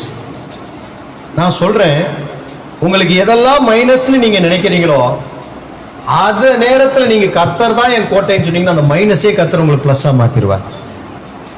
ஒரு சிலருக்கு பாருங்க, நம்ம கருப்பா இருக்கிறோம்னு சில பேருக்கு குறையா இருக்கும், ஒரு சில பேருக்கு குள்ளமா இருக்கிறோன்னு குறையா இருக்கும், ஒரு சில பேருக்கு குண்டா இருக்கிறோன்னு குறையா இருக்கும், ஏதோ ஒரு குறையா இருக்கும். ஒரு சிலருக்கு படிப்பு இல்லைன்னு குறையா இருக்கும், ஐயோ நம்ம என்ன படிச்சாலும் நல்ல மார்க் வாங்க முடியலையேன்னு குறையா இருக்கும். ஒவ்வொருத்தருக்கும் ஒவ்வொரு குறைகள் இருக்கும். குறை இல்லாதவன் மனுஷனே கிடையாது. எல்லாருக்குள்ளேயும் குறை, எல்லா முதுகுலையும் அழுக்கு இருக்கும், கண்டிப்பா இருக்கும். ஆனா கர்த்தர் சொல்றாரு, அந்த பலவீனத்துக்கு மத்தியில கர்த்தர் உங்களை கோட்டையா இருந்து உங்களை உயர்த்த வல்லமை உள்ளவராயிருக்க. பாருங்க, ஒரு படிச்ச சம்பவம் ஞாபகத்துக்கு வருது. ஒரு கொடுமையான கைதிகளை எல்லாம் பாதுகாக்கிறதுக்காக ஒரு பெரிய ஜெயில் ஒன்று கட்டியிருந்தாங்க. ஜெயிலாம் நீங்க போயிருக்கீங்களா? புழல் ஜெயில் பார்த்துருக்கீங்களா? நீங்க கோட்டை பார்க்கணும்னா புழல் ஜெயிலுக்கு கூட போய் பாருங்க. அது ஒரு கோட்டை மாதிரி தான் இருக்கும். ஏன்னா கைதிங்க என்ன பண்ணிடக்கூடாது, தப்பிச்சு போயிடக்கூடாது. பெரிய மதில்களா இருக்கும். அந்த மதில்களுக்கு மேல கம்பிகள் வச்சு எலக்ட்ரிக் 2400 வாட்ஸ் கரண்ட் போற கம்பிகளும் போட்டு அதுல ஒரு எழுதியும் போட்டிருந்தாங்க, மேலே ஏறி தப்பிச்சு போகாதீங்க, இவ்வளவு பவர் கரண்ட் போகுது, மீறி போனா தண்டிக்கப்படுவீர்கள், தாலே செத்து போயிருக்கான், இது மீறி போனா என்னத்தை தண்டிக்கிறது, அப்படி போட்டிருந்தாங்களாம். அப்ப எல்லா கைதிகளும் பார்ப்பாங்களாம், அதை பார்ப்பாங்களாம், எப்படா தப்பிச்சு போறது, இவ்வளவு கரண்ட் போகுதே, இது வேற இப்படி எழுதி போட்டிருக்குதே அப்படின்னு சொல்லிட்டு அப்படியே விட்டுருவாங்க. ஆனா ஒருத்த மட்டும் ஏறி தப்பிச்சிட்டாங்க. உடனே அங்க இருந்தவங்க ஆச்சரியப்பட்டாங்க, எப்படா இவன் மட்டும் தப்பிச்சான், எப்படி உனக்கு இவ்வளவு தைரியம் வந்தது? தப்பிச்சவனை போய் அப்புறம் போய் கேட்டாத்தான் சொல்லுது, வரலப்பா. ஆனா என்ன பண்ணிருக்கிறாங்க, எழுதி போட்டிருக்கிறாங்க, இவ்வளவு வாட்ஸ் கரண்ட் போய்கிட்டு இருக்குது, ஏறனா பாண்டி. அப்புறம் எப்படா நீ தப்பிச்ச? எனக்கு படிக்க தெரியாது. மெயின் காரணம் என்ன, நான் அது எழுதி போட்டிருக்க என்ன இருக்குன்னு பாருங்க. அவனுடைய என்ன பண்ணிடுச்சு. அதனாலதான் சொல்றேன், கர்த்தர் என் கோட்டைன்னு சொன்னீங்கன்னா உங்களுடைய மைனஸ் பாயிண்ட் எல்லாம் கர்த்தர் மாற்றி உங்களை தப்பிக்க வழி வைக்க செய்வார். ஆமென் சொல்லுங்க. அல்லேலூயா. யோவேல் 3ஆம் அதிகாரம் 16, யோவேல் 3:16, நாகும் 7.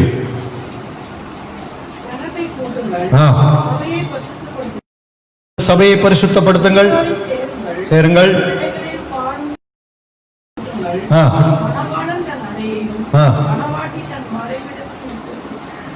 யோவேல் 3:16.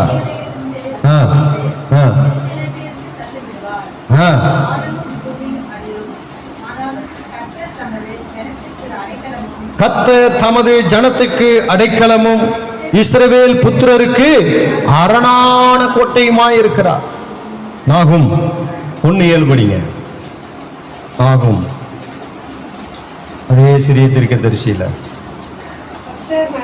கர்த்தர் நல்லவர், இக்கட்டு நாளிலே அரணான கோட்டை, தம்மை நம்புகிறவர்களுக்கு அவரே அடைக்கலம். பார்த்தீங்களா? அப்ப நீங்களும் நானும் கர்த்தர் அடைக்கலம் மாத்திரம் இல்ல, கோட்டை என்று நீங்கள் நம்பும் பொழுது அவர் உயர்த்துகிறவராக இருக்கிறார். அடுத்து அவர் சொல்றான், என் அடைக்கலம், என் கோட்டை, என் தேவன். ரொம்ப முக்கியம். இதுல என்ன வித்தியாசம்? அவங்க அப்பா கும்பிடுற தெய்வத்தை அவனும் கும்பிடுறான். இது ரொம்ப ரொம்ப பெரிய ஒரு அர்த்தமுள்ள ஒரு வசனம். அவன் சொல்றான், அப்பா இதுவரைக்கும் அவர் உனக்கு தெய்வம், நம்ம தேவனா இருக்கலாம், ஆனா இன்னையிலிருந்து அவர் யாருக்கு தேவன்? எனக்கும் தேவன். நல்லா கவனி, இதுல என்ன ஒரு விசேஷம் இருக்குது? ரூத்து 1ஆம் அதிகாரம், அங்கே மாமியார் சொல்றா, 2 மரும, ஏம்மா இனிமே நான் கல்யாணம் கட்டி பிள்ளை பத்து உங்களுக்கு கட்டி கொடுக்க முடியாது, எனக்கு வயசாயிடுச்சு, நீங்க என்ன பண்ணுங்க, உங்க ஊருக்கே போய் உங்க மனசுக்கு பிடிச்சவங்களை பார்த்து கல்யாணம் பண்ணிக்கங்க. இப்படி ஒரு நல்ல மாமியார் இருந்தா எவ்வளவு சந்தோஷமா இருக்கும் அப்படின்னு சொல்றா. அப்பொழுது ஓர்பால் என்ன பண்றா? 14வது வசனம் பாருங்க. அப்பொழுது அவர்கள் சத்தமிட்டு அதிகமா எழுதார்கள். ஓர்பாலான் தன் மாமியை முத்தம், ரூத்தோ அவளை விடாமல் பற்றி கொண்டாள். அப்பொழுது என்ன சொல்றா அவள், இதோ உன் சகோதரி எல்லாருக்கும் திரும்பி போன மாதிரி நீயும் போமான்றா. 16வது வசனம் படிங்க, அதான் ரொம்ப முக்கியமான வசனம். அதற்கு ரூத், நான் உம்மை பின்பற்றாமல் உம்மை விட்டு திரும்பி போவதை குறித்து என்னோட பேச வேண்டாம். நீர் போகிற இடத்திற்கு நானும் வருவேன், நீ தங்கும் இடத்துல நானும் தங்குவேன். உம்முடைய ஜனம் என்னுடைய ஜனம், உம்முடைய தேவன் என்னுடைய தேவன். அறிக்கையை பாருங்க. என் தேவன் என்று சொல்றதுல என்ன விசேஷம்னா, அவளுக்கு இதுவரைக்கும் ஒரு தேவன் இருந்தா, வேற ஒரு தெய்வத்தை கும்பிட்டுக்கிட்டு இருந்தாங்க. ஆனா இப்போ அவளுடைய விசுவாசம் பாருங்க. மாமியை பார்த்து சொல்றா, என் புருஷன் செத்து போயிருக்கலாம், ஆனா அந்த உறவின் அடிப்படையில் வந்த மாமியாரை பார்த்து சொல்றா, உன் ஜனம் என் ஜனம், உன்னுடைய தேவன். அதைத்தான் கர்த்தர் பார்த்தார். ஓர்பால் வந்திருந்தா போவாஸ் யாரைத்தான் முதல்ல கட்டியிருக்கணும்? ஏன்னா மூத்தவ யாரு? ஓர்பாலை தான் கட்டியிருப்பான். அவளுக்கு அந்த பாக்கியம் கிடைக்கல. ஏன் தெரியுமா? அவன் அந்த தேவனையே நம்பி போயிட்டா, மோவாப்பையே நம்பி போயிட்டா.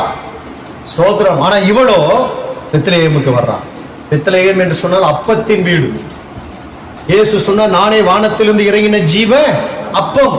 அப்ப அப்பத்தின் வீட்டை நம்பி இந்த ரூத் வந்து சொல்றா, உன் தேசம் என் தேசம், நீ போகும் இடத்திற்கு நானும் வருவேன், நீ தங்கும் இடத்திலே நானும் தங்குவேன். உம்முடைய ஜனம் என்னுடைய ஜனம், உம்முடைய தேவன் என்னுடைய தேவன். நீர் மரணம் அடையும் இடத்தில் நானும் மரணம் அடைந்து அங்கே அடக்கம் பண்ணப்படுவேன். மரணமே அல்லாமல் வேறொன்று உம்மை விட்டு என்னை பிரித்தால் கர்த்தர் அதற்கு சரியாகும், அதற்கு அதிகமாம் எனக்கு என்ன பண்ண கடவர். பார்த்தீங்களா? இந்த அறிக்கை தாங்க. அப்ப சாலமன் சொல்றான், அப்பா இதுவரைக்கும் நீ உன் தேவன் சொல்லிக்கிட்டு இருந்த, ஆனா அந்த உன்னதமானவரை சர்வ வல்லர என் தேவன் என்று நான் அறிக்கையிடுகிறேன். என் தேவன். நல்லா கவனிங்க, இந்த உலகத்தில் எத்தனையோ தெய்வங்கள் உண்டு. அவைகள் எல்லாம் கைகளினால் செய்யப்பட்டவைகள், விக்கிரகங்கள், இவைகளாம் அந்நிய தெய்வங்கள். வேதத்துல நிறைய வசனம் இருக்கு, நேரம் இல்லாதனால 1-2 மட்டும் நான் சொல்ல விரும்புகிறேன். கோலியாத்து சொல்றான் பாருங்க. 1 சாமுவேல் 17ஆம் அதிகாரம் 43ஆம் வசனத்துல அவன் பெலிஸ்தியன். கோலியாத்து யாருங்க? பெலிஸ்தியன். பெலிஸ்தியன் சொல்றான், தாவீத பார்த்து சொல்றான், வாசிங்க 17:43. நீ தடிகளோட என்னிடத்தில் வர, நான் நாயா என்று சொல்லி அவன் தன் தேவர்களை கொண்டு தாவீதை என்ன பண்ணினான்? சபித்தான். நல்லா கவனி. கோலியாத்துக்கு ஒரு தேவன் இருந்தார். கோலியாத்தை பார்த்து சமஸ்த இஸ்ரவேல் படைகளை பயந்து கொண்டு நடுங்கி ஒளித்து கொண்டன. அவன் வந்து நின்ன உடனே சவுல் முதற்கொண்டு அத்தனை பேரும் போய் ஒழிச்சுக்கிட்டாங்க. அவன் தாவீதை பார்த்து சொல்றான், தன் தேவருடைய நாமத்தினாலே தாவீதை என்ன பண்ணினான்? சபித்தான். ஆனா தாவீது சொல்றான் பாருங்க, நீ நிந்தித்த இஸ்ரவேலுடைய ராணுவங்களின் தேவனாகிய சேனைகளுடைய கர்த்தருடைய நாமத்திலே. பாத்தீங்களா? அந்த தெய்வத்தை தான் இப்ப சொல்றான். அப்பா ஒரு காலத்துல சவுல் ராஜாவே பயந்து போன ஒரு மனுஷன் இருந்தான். அவன் தேவர்களை கொண்டு சபிச்சான். ஆனா நான் அப்போ ஒரு தேவனை அறிஞ்சு அந்த தேவனுடைய நாமத்துல போனேன். அவர் தான்ப்பா எனக்கு ஜெயத்தை கொடுத்தார். யோசித்து பாருங்க. உடம்புல தலைச்சீரா போட்டிருக்கிறான், உடம்பு புறம் கவசம், 9 அடி உயரங்கிறாங்க. இவன் அடிச்ச சின்ன கல்லுல அவன் செத்துருப்பானா? சொல்லுங்க, சின்ன கல்லுல செத்துருப்பானா? கர்த்தர் அவனோடு கூட இருந்தான். அதுக்கப்புறம் போய் அவன் பட்டயத்தை எடுத்து அவன் தலையை என்ன பண்ணான்? வெட்டுறான். அப்போ தேவன் எப்படிப்பட்ட தேவனை நாம் நம்புகிறோம், எப்படிப்பட்ட தேவனுடைய பிள்ளைகளா நாம் இருக்கிறோம் என்ற ஒரு அறிவு நமக்கு வரணும். வேதம் சொல்லுகிறது, உபாகமம் 7:16, உபாகமம் 7:16 சொல்லுகிறது, இஸ்ரவேல் ஜனங்களை பார்த்து கர்த்தர் சொல்றாரு, அந்த தேசத்துக்கு நீங்க போறீங்க, அங்க இருக்கிற ஜனங்கள் கும்பிடுகிறதுக்குன்னு ஒரு தெய்வம் வச்சிருக்கிறாங்க. ஸ்தோத்திரம். வாசிங்க 7:16. தேவனாகிய கர்த்தரிடத்தில் ஒப்புக்கொடுக்கும் சகல ஜனங்களையும் நிர்மூலமாக்கப்படுவாய். அவர்களுக்கு இறங்காதிருப்பதாக அவர்கள் தேவர்களை நீ சேவியாமலும் இருப்பாயாக, அது உனக்கு கண்ணியா இருக்கும். கர்த்தர் சொல்றாரு, அந்நிய தெய்வங்களை சேவிச்சினா அது கண்ணி. கண்ணினா என்னது? கண்ணினா என்னது? இந்த வேடன் ஒரு இது போடுவான் பாருங்க, பறவைகளை பிடிக்கிறதுக்கு வலை வீசிருப்பான். சில இடங்கள்ல வந்து சுருக்கு மாதிரி போட்டிருப்பான். இந்த பறவைகள் எல்லாம் பிடிக்கிறதுக்கு அந்த முட்டை மேல ஒரு கயிறு மாதிரி போட்டு, அது சுருக்கு மாதிரி போட்டு, அதுல இலைகள் எல்லாம் போட்டு வச்சிருப்பான். இந்த யானையை பிடிக்கிறதுக்கெல்லாம் என்ன பண்ணியிருப்பாங்க? குழியை தோண்டி அது மேல என்ன பண்ணியிருப்பாங்க? இலையை போட்டு மறைச்சு. அந்த மறைவாக இருக்கிறது. நம்ம உயிரை வாங்குறதுக்குன்னு பிசாசு மறைவாசல கண்ணிகளை வச்சிருக்கிறான். அப்ப அந்நிய தெய்வங்களை கும்பிடுவது எதற்கு ஒப்புமையா இருக்கிறது?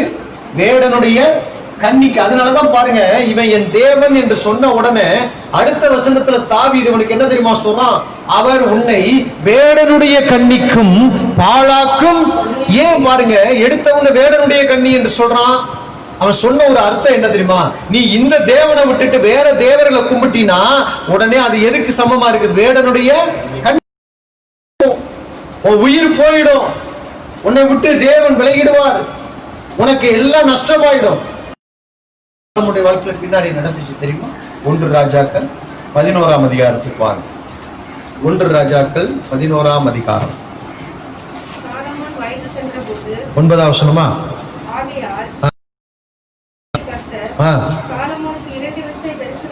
அதுக்கு மேல படிங்களேன். மோவாபிய ஸ்திரீகளை அவன் திருமணம் செய்தான். அவர்கள் இவனை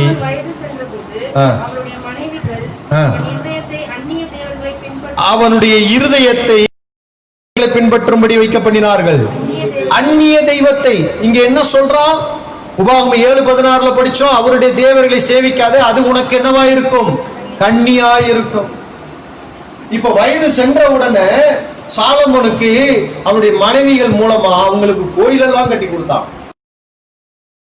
தகப்பன் சொன்னான் பாருங்க, நீ உண்மையாவே கர்த்தரா ஏற்றுக்கொண்டா அவர் உன்னை வேடனுடைய கண்ணிக்கும் பாழாக்கும் கொள்ளை நோய்க்கும் தப்புவிப்பார். இந்த உலகத்துல நிறைய கண்ணிகள் இருக்குது, நம்ம தெரியாமலே விழுந்துடுறோம். வெட்டில் பூச்சி இருக்குது பாருங்க, அது லைட்ல வந்து என்ன பண்ணுதுங்க? அது வருது, வந்து லைட்ல வந்து விழுகுது, அதுக்கு தெரியாது சாக போறோம். அது போல பிசாசு இந்த உலகத்தில் அநேக கண்ணிகளை வைத்திருக்கிறான், தந்திரங்களை வைத்திருக்கிறான். நம்ம விசுவாசிகள் அதை அறியாதவர்கள் அல்லவேன்னு பவுல் சொல்றார். பிசாசின் தந்திரங்கள் நமக்கு தெரியாதவைகள், தெரிஞ்சு நம்ம விழுந்துகிட்டு இருக்கிறோம், தெரிஞ்சு விழுந்து கொண்டு இருக்கிறோம். அதனாலதான் சொல்றான், என் தேவன் என்று சொல்லும் பொழுது அவர் அந்த கண்ணிகளுக்கெல்லாம் அவனை தப்பிக்க வல்லமையுள்ளவராய் இருக்கிறார். என்ன நடந்தது வாசிங்க. சாய பண்ணினார்கள், அதனால் அவனுடைய இருதயம் அவன் தகப்பனாகிய தாவீதின் இருதயத்தை போல தன் தேவனாகிய கர்த்தரோட, பத்திகளா வசனம் வருது பாரு, தன் தேவனாகிய கர்த்தரோட. அப்ப இந்த இடத்துல அறிக்கை செஞ்சான், வயது செல்றது வரைக்கும் உண்மையாவே என் தேவன் சொல்லித்தான் இருந்தான். ஆனா பாவம் செய்யறதுக்கு வயசு தேவை இல்லையே. எத்தனை வயசுல என்ன பண்ண முடியும்? பாவம் செய்ய முடியும். வயசுக்கு பாவத்துக்கு சம்மதம் இல்லை. அப்ப என்ன பண்ணிட்டான்? வயது சென்ற உடனே மனைவிகள் வந்து அவனை நச்சு பண்ணி ஏன் இந்த தெய்வத்தை நம்பு, எங்க தெய்வத்துக்கு கோயிலை கட்டி கொடு. நடந்தது பாருங்க. அப்பொழுது சாலமோன் எருசலேமுக்கு எதிரான மலையிலே, பாத்தீங்களா, எருசலேம்ல தான் தேவாலயம் இருக்குது. இப்ப அந்த தெய்வத்துக்கு எதிராவே என்ன பண்ணிட்டான்? மோவாபியரின் அருவருப்பான அம்மோன் புத்திரரின் அருவருப்பாகிய மோலோகுக்கும்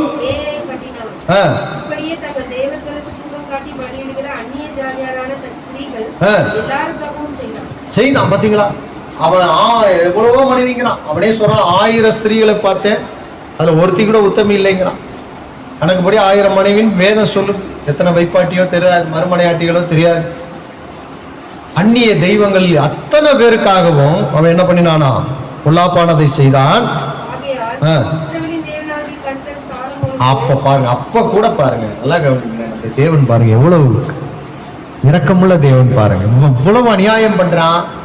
தனக்கு எதிராகவே ஒரு மலையில போய் அம்மோன் கோயிலையும் மோவாப்பியருக்கு கோயிலையும் கட்டி கொடுத்தான். அப்ப கூட கர்த்தர் சாலமோன்ட்ட வந்து சொல்றாரு, சொல்லி என்ன பண்றாரா?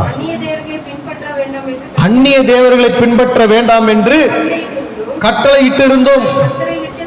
2 தடவை தோன்றி சொல்லி இருக்கிறாரு. நல்ல தேவன் பாருங்க. கர்த்தர் உங்களுக்கு அப்படிதான். யாரையும் அழிக்கிறது கர்த்தருடைய சித்தம் அல்ல. அவர் எத்தனையோ சான்ஸ் கொடுக்கிறாரு, நமக்கு எத்தனையோ சந்தர்ப்பங்களை உருவாக்கி கொடுத்துட்டே இருக்கிறார். ஆனா நம்ம அதை கேட்காம நம்முடைய இருதயம் கர்த்தரை விட்டு தூரமா போயிடுச்சுன்னு சொன்னா அவர் ஒண்ணும் செய்ய முடியாது. விசுவாசிகள் பட்டியல்ல எபிரேயர் 11ஆம் அதிகாரத்துல யாருடைய பெயர் இல்லைங்க? சாலமோன் பெயரே இல்ல. லூக்கா இயேசு கிறிஸ்துடைய வம்சத்தை பத்தி எழுதும் போது அதுல சாலமோனுடைய சந்ததியை பத்தி அவர் என்ன பண்ணல, எழுதல. ஏன் விட்டு போனாங்க? அவன் என் தேவன் என்ற நிலைப்பாட்டிலே உறுதியாய் இருக்கவில்லை. பாருங்க, இயேசு கிறிஸ்து கூட கல்வாரி சிலுவையிலே மரிக்கும் பொழுது என்ன சொன்னாரு?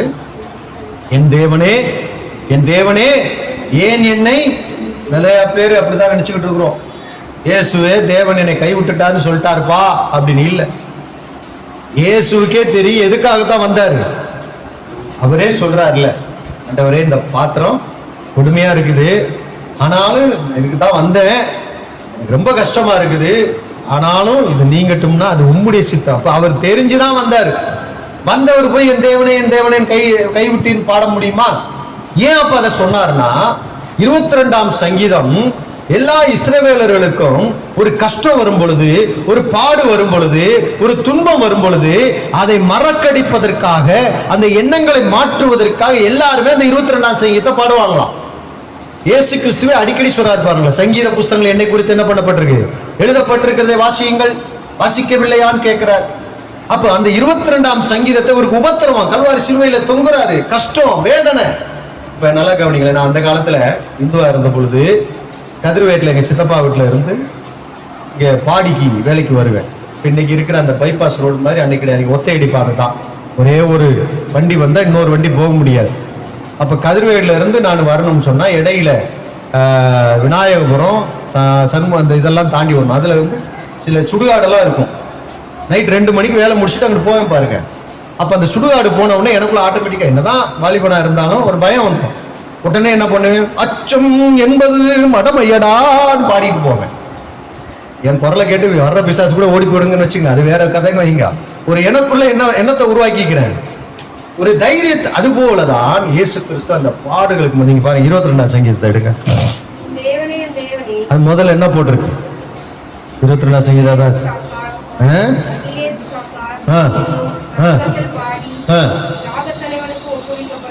ராகத்தலைவனுக்கு ஒப்புவிக்கப்பட்ட தாவீதின் சங்கீதம். என் தேவனே என் தேவனே ஏன் என்னை கைவிட்டீர், எனக்கு உதவி செய்யாமலும் கேளாமலும் தூரமாயிருக்கிறீர். அப்ப இந்த சங்கீதம் வந்து இஸ்ரவேலர்களுக்கு ஒரு பொதுவான கஷ்டப்படுகிற நேரத்துல பாடுற சங்கீதம். அதைத்தான் இயேசு அங்க ஆரம்பிக்கிறார். ஏலி ஏலி லாமா சபக்தானின்னு ஆரம்பிக்கிறார்.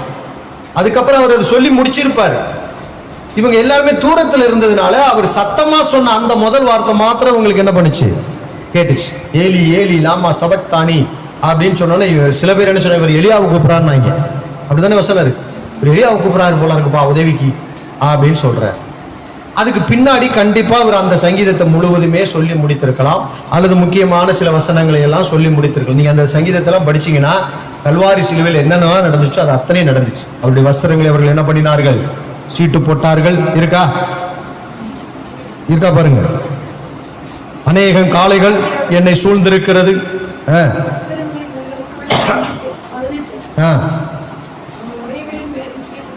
என் எலும்புகளை எல்லாம் நான் எண்ணலாம்.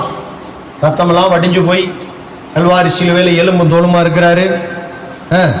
எல்லாரும் என்னை நோக்கி பார்க்கிறாங்க. என் வஸ்திரங்களை என்ன பண்ணுகிறார்கள்? தங்களுக்குள்ளே பங்கிட்டு என் உடையின் பேரில் பார்த்தீங்களா போட்டாங்களா? எல்லாரும் கிழிக்கணும்னு சொன்னாங்க. அவன் சொன்னா இல்லை கிழிக்காதப்பா, சீட்டு போடுவோம். யாருக்கு விழுகுதோ அதை மட்டும் பாருங்க. அதே இந்த தீர்க்க தரிசன வசனம்லாம் இங்கே நிறைவேறுது. அப்ப தீர்க்க தரிசனமாக இங்கே பாடுறார். நான் சொல்றேன், எந்த சூழ்நிலையிலும் கர்த்தர் உங்களை விட்டு விடவே மாட்டார், கைவிடவே மாட்டார், அவர் விலகவே மாட்டார். நீங்க என்ன செஞ்சாலும் சரி. சாலமோன் அந்நிய தெய்வங்களுக்கே கோயில் கட்டினான். அது எங்க? எருசலேமுக்கு ஏத்த மாதிரியே அவனையே தேடி வந்த தெய்வம். நான் சொல்றேன், அவரே என் தேவன் என்று நீங்கள் சொல்லுவீர்கள் என்றால், அவரே என் தேவன் என்று சொல்லுவீர்கள் என்றால், உங்களுடைய வாழ்க்கையில ஒரு குறைவும் இல்லாம அவர் நடத்த வல்லமையுள்ளவராக இருக்கிறார். 45:20 படிங்க. ரட்சிக்க மாட்டாத தேவர்களை நீங்க என்ன பண்ணக்கூடாது? தொழுது கொள்ளுகிறவர்கள் அறிவில்லாதவர். மோசே 40 நாள் போய் மலையில போய் உட்கார்ந்துட்டாரு. என்னாச்சுன்னு தெரியல.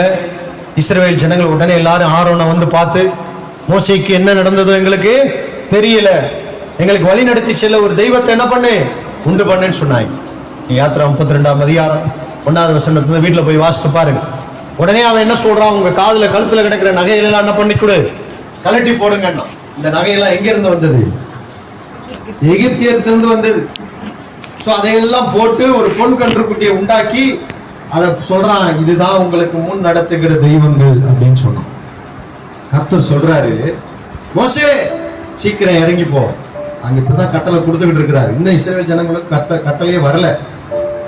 அங்க கட்டளை கொடுத்துக்கிட்டு இருக்கும் போதே சொல்றாரு, உன் ஜனங்கள் ஒண்ணு கெடுத்துக்கிட்டாங்க, அவ்வளவு சீக்கிரமா என்னை விட்டு விலகி வேற தேவர்கள் என்ன பண்ணிட்டாங்க, பணிந்து கொண்டாங்க. இந்த அதிகாரத்தை வீட்டுல போய் வாசிப்பாங்க. எவ்வளவு பேர் செத்தாங்க எழுதப்பட்டு. நம்முடைய தேவன் இந்த விஷயத்துல மாத்திரம் எரிச்சல் உள்ளது. தன்னை விட்டு வேற ஒருவருக்கு தன்னுடைய மகிமை என்ன பண்ண மாட்டார், கொடுக்கவே மாட்டார். ஆனா இந்த தெய்வத்தை நீங்க என் தேவன் என்று நீங்க சொல்லி பாருங்க, சாகிற வரைக்கும் அல்லது வருகை பரியந்தம் ஒரு நன்மையும் குறைபடாமல் நடத்துவார். எல்லாருக்கும் மூடி கர்த்தரை நோக்கி பார்ப்போம். ஸ்தோத்திரம். ஆதி தேவன் என் அடைக்கலமே, அவர் நித்திய புயங்கள் ஆதாரமே. எப்படி காணிக்கையும் சொல்லுங்கள். நித்திய புயங்கள் ஆதாரமே, இந்த தேவன் என்றென்றும் உள்ள சதாகாலம்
வறண்ட வாழ்க்கை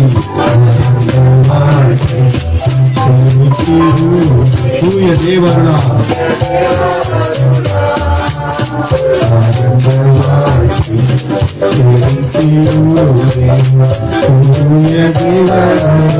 நித்திய மகிழ்ச்சி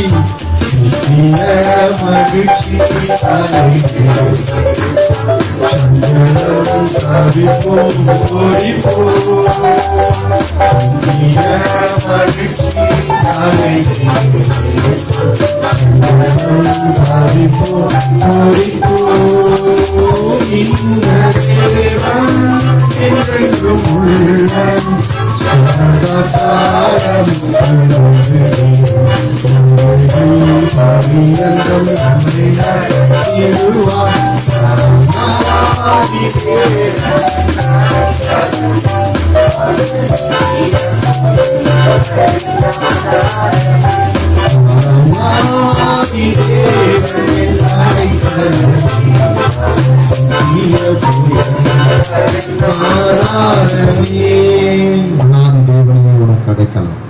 அவர் என் அடைக்கலாம், என் கோட்டை, என் தேவன். ரூத் மாமியால பார்த்து சொன்னார், உன்னுடைய தேவன் என்னுடைய தேவன். நீங்க சொல்ல முடியுமா?